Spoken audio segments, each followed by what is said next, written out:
अपन ने पिछली क्लास में विद्यार्थियों देखा था राजनीतिक दलों के बारे में, और राजनीतिक दलों के कार्यों के बाद अपन ने थोड़ा सा और कुछ टॉपिक छोड़ दिया था इसमें।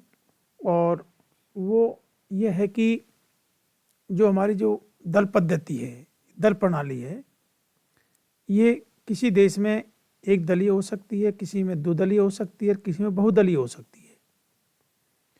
यहाँ एक दलीय पद्धति, द्विदलीय पद्धति और बहुदलीय पद्धति के गुण दोषों की चर्चा की जा सकती है, लेकिन हमारे लिए इसका इतना महत्व नहीं है।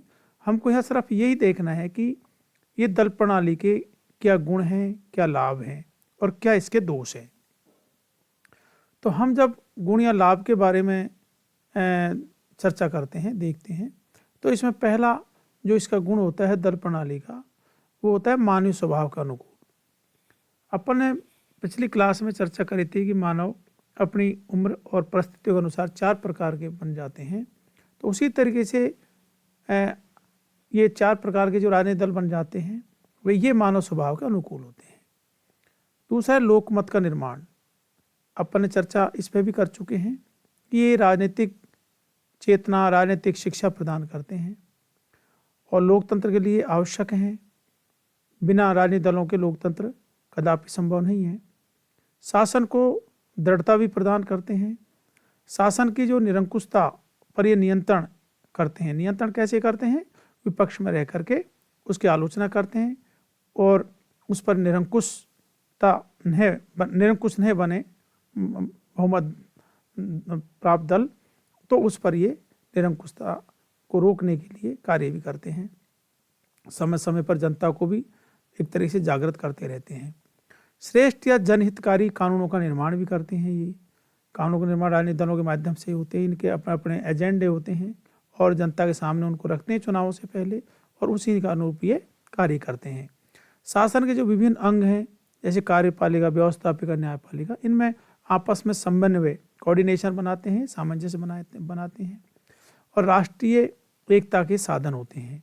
सामाजिक एवं सांस्कृतिक विकास के कार्य भी करते हैं और ये इनके गुण भी हैं बहुत बड़े, जैसे गरीबों के कल्याण के लिए, हरिजन के उद्धार के लिए, स्त्रियों की शिक्षा और उनके उद्धार के लिए, और ये जो शराबबंदी हैं इनके विरोध में, या आम जनता के लिए अनेक प्रकार के कार्य करते हैं और पुस्तकालय इत्यादि बहुत कार्य करते हैं। ये राजनीतिक दल जो उनकी जो अपनी समस्याएं होती हैं उनके ऊपर वो रिसर्च भी करवाते हैं, शोध भी करवाते हैं।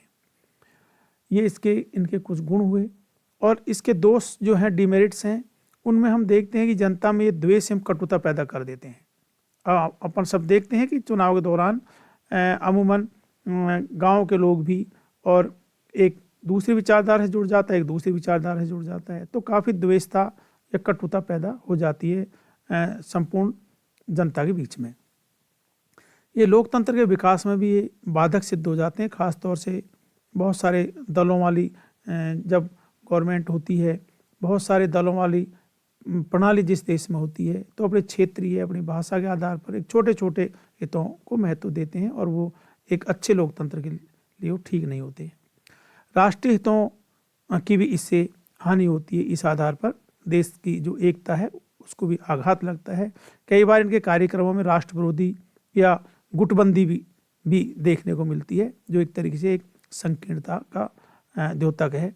और विदेशों के सामने भी ये देश को 2 भागों में बांट देते हैं। शासन कार्य में जो सर्वश्रेष्ठ व्यक्ति होते हैं उनकी ये उपेक्षा करते हैं।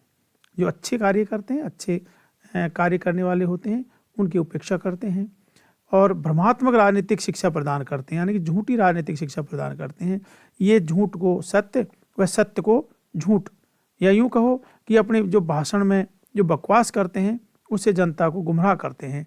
और हम अपन आए दिन देखते हैं, अखबारों में देखते हैं, बीजेपी के जो लीडर्स हैं कुछ कह रहे हैं, कांग्रेस के कुछ कह रहे हैं, और यदि किसी तीसरी पार्टी के हैं तो कुछ कह रहे हैं, और वो सही बात को भी गलत साबित करने की कोशिश करते हैं।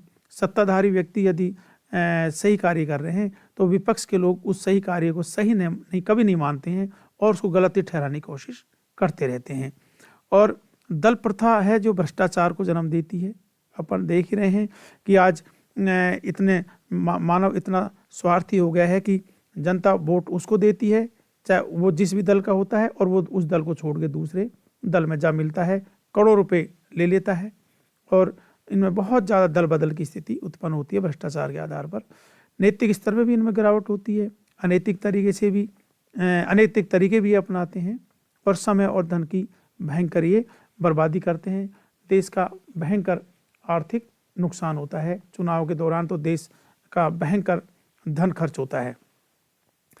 इसमें अपन देखते हैं कि वर्ष 1952 में जब देश में पहली बार आम चुनाव हुए थे, तब 14 राष्ट्रीय व 39 क्षेत्रीय दल चुनाव मैदान में उतरे थे।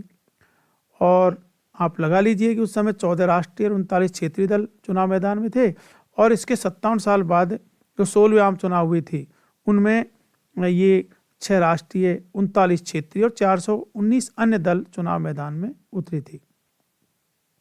देश में जो राजनीतिक दलों की स्थिति चुनाव आयोग के 13 जनवरी 2015 के नोटिफिकेशन के अनुसार मैं आपको बताता हूं कि उस समय राष्ट्रीय पार्टी 7 थी, और अब शायद 7 पार्टी न रह करके 6 या 5 ही रह गई हैं। राज्य स्तरीय पार्टी 58 थी, और पंजीकृत दल 1786 थे। ये हिंदुस्तान की स्थिति है। 2014 के लोकसभा चुनाव में लगभग 400 राजनीतिक पार्टियों ने हिस्सा लिया था। अब अपन देखते हैं कि राष्ट्रीय प्रादेशिक जो दल हैं इनको किस आधार से मान्यता प्राप्त होती है। तो राष्ट्रीय प्रादेशिक दलों का निर्धारण प्रत्येक लोकसभा व विधानसभा चुनाव के बाद संबंधित दलों के प्रदर्शन के आधार पर किया जाता है। प्रादेशिक यानी क्षेत्रीय, राज्य स्तरीय जो राजनीतिक दल के रूप में मान्यता के लिए पार्टी को संबंधित प्रदेश में पड़े कुल वैध मतों में से न्यूनतम 6% और 2 सदस्य चुने जाने आवश्यक है। न्यूनतम 6% उसको वोट मिला है वैध मतों में से, और 2 सदस्य उनके चुने जाने आवश्यक हैं।